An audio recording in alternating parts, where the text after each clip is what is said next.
So your party is facing off against a dragon. After realizing the danger of its breath weapon, the wizard has decided to cast Leomund's tiny hut. The dragon huffs and puffs and uses its breath weapon. Does the breath weapon make it through the tiny hut?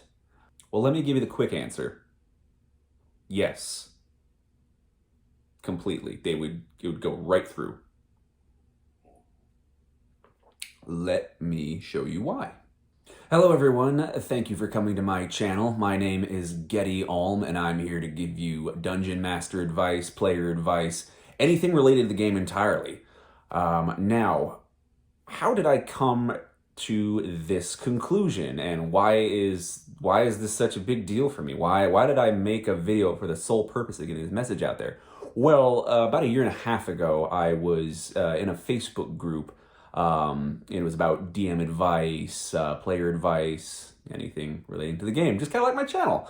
But it was text-based, and well, I heard probably one of the saddest stories, like for a DM, as opposed to like those existential hells where like they're being bullied. It was more so his campaign had gotten so derailed by the misunderstanding of a very simple rule, a very low-level mild spell.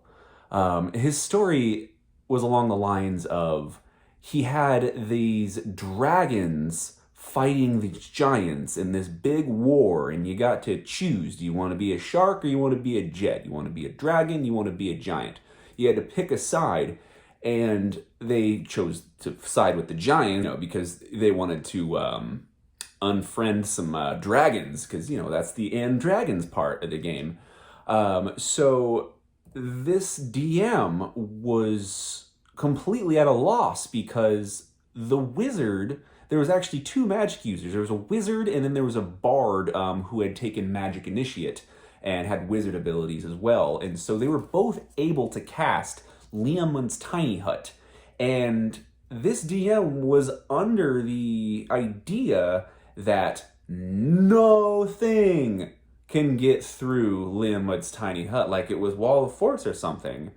And so he was asking in the group, are there ways for dragons to dig and get underneath this dome? And all these people were coming with all these solutions, saying like all these ways where dragons were digging under the ground to get after these adventurers who had a level 3 spell. Like, I was offended as a dragon reading that. Dragons, the noble hunters of the sky, this guy from the DM screen, these things, like, all of a sudden I gotta go Ocean's 12 and dig to get under Leomund's tiny hut? And I'm going, there is no way you could stand in front of Tiamat, pop up a level 3 spell, and not get completely wiped off the face of the earth. You gotta have some higher level spells than that. So I got a little upset, and my research took me to the player's handbook. And it says under Leomund's tiny hut that a 10-foot radius immobile dome of force springs into existence around and above you and remains stationary for the duration. Kind of like my apartment. The spell ends when you leave its area. Not like my apartment. 9 creatures of medium size or smaller can fit inside the dome with you. Cozy. The spell fails if its area includes a larger creature or more than 9 creatures. Creatures and objects within the dome when you cast this spell can move through it freely. All other creatures and objects are barred from passing through it. All other creatures and objects are barred from passing through it. Okay, just being clear. Spells and other magical effects can't extend through the dome or be cast through it. The atmosphere inside the space is comfortable and dry, regardless of the weather outside. Until the spell ends, you can command the interior to become dimly lit or dark. The dome is opaque, meaning you cannot see through it. From the outside, of any color you choose. I think cement gray or mud brown or go away green would be very popular. But it's transparent from the inside. So, let's take a look at that. My big note here is creatures and objects within the dome, when you cast this spell, can move through it freely. All other creatures and objects are barred from passing through it. Spells and other magical effects can't extend through the dome or be cast through it.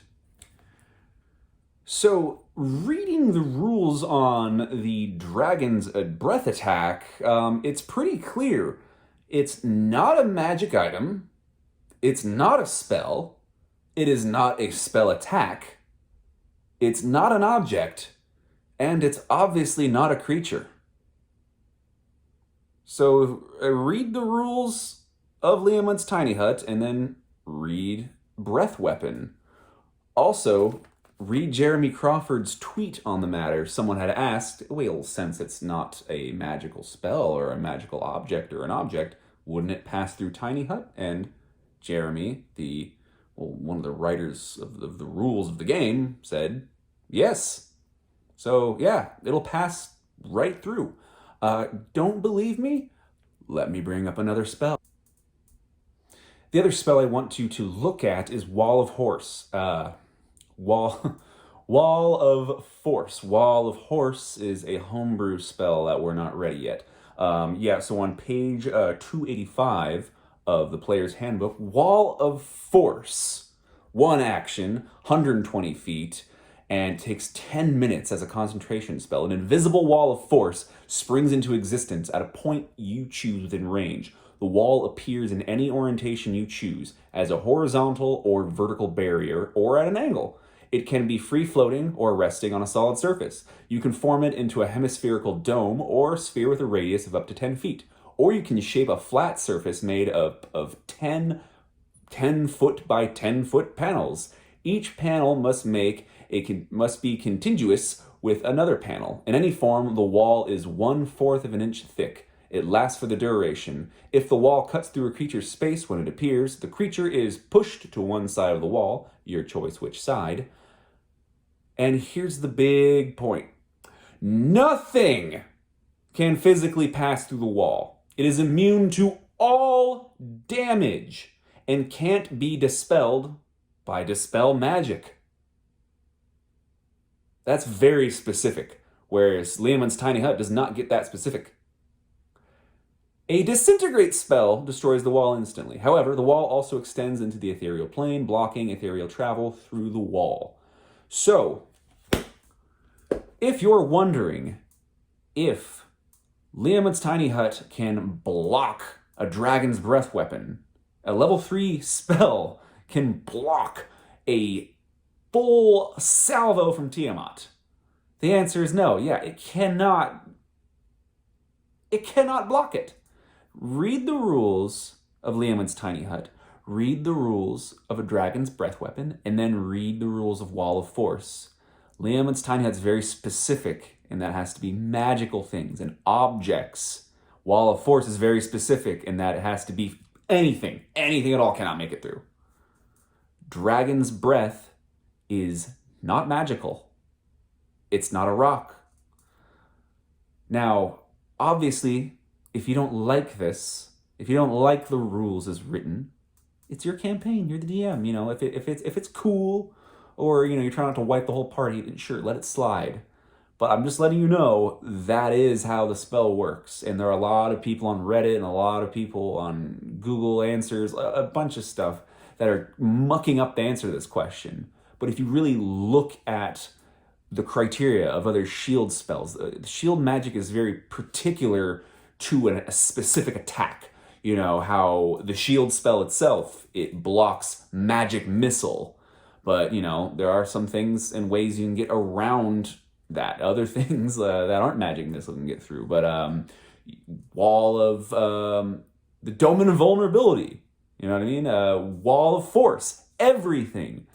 But Leomund's Tiny Hut, it's very specific. It's Well, it's a tiny hut. It's meant to protect you from the elements. It's a cozy little thing. Now let me show you a little scenario, okay? We'll cut into a little animation, and I'll show you a circumstance of how that would work. Okay, so check this out. We have our wizard, we have our fighter, we have our ranger. Oh my goodness, they've encountered a dragon. The wizard says, "Don't worry, I got this. I know Leomund's tiny hut." And the dragon's like, "I'm gonna cook ya."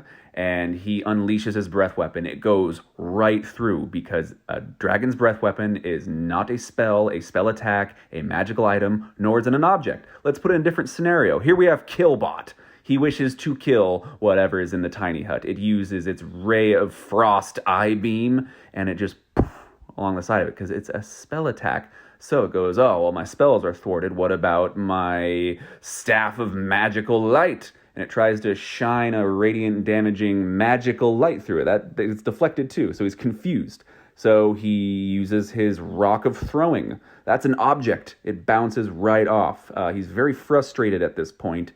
Feeling defeated, he also realizes that there's a storm coming in, and he's not in the hut, so he's not protected from the weather. Hey, it could even be showering meteors outside, and they'd be protected. So he bides his time, and he waits until the 8 hours is up, so Killbot can do his thing. Now, this doesn't make Leomund's tiny hut an ineffective spell at all. It is one of the most effective and most widely used spells in the entire game. You could set that up at the base of an erupting pyroclastic flow volcano with lava bombs, and you could have a team of 10,000 archers just a couple yards away, just launching volley after volley, and it wouldn't make it in. You can have wizards flinging fireballs at it. It would withstand all of that. That's amazing. It's an amazing spell. It just won't protect you all the way against dragon's breath attacks. It'll protect you against, a dragon trying to reach in and grapple you and take you way up into the sky and then dropping you. Not trying to give anybody ideas, but it'll protect you from a dragon from doing that. But if that thing wants to take a big drag and puff it all over you, you're cooked. So I hope I answered a few questions for you. And if you have other questions about any rule discrepancies or things that aren't very clear and answers in homebrew just mucked up the true answer to it, write in the comments below. I would love to squash a beef. I would love to settle something, because there's a lot of times where, when we find a mechanic or something that works for us, we're going to subconsciously exploit it because it's fun. Oh, we got this ball rolling. Oh, I can just deflect a dragon. This is fun. Well, I really researched the and dragons part. Let me tell you, deflecting a dragon is no easy task, and I'm not trying to take anything away from them and away from you or your party members or anything like that, or my players. I'm not trying to do that. It's that I want to show them that that's a great spell and your head is in the right place, but you need to be way higher level to be pinging off breath weapons and stuff like that. Anyways, subscribe, ask a question. Also, I don't have any ads, so, this has been brought to you by your advertisement. Look at it go. It's not there. Anyways, thank you for watching this video, and I hope I was helpful.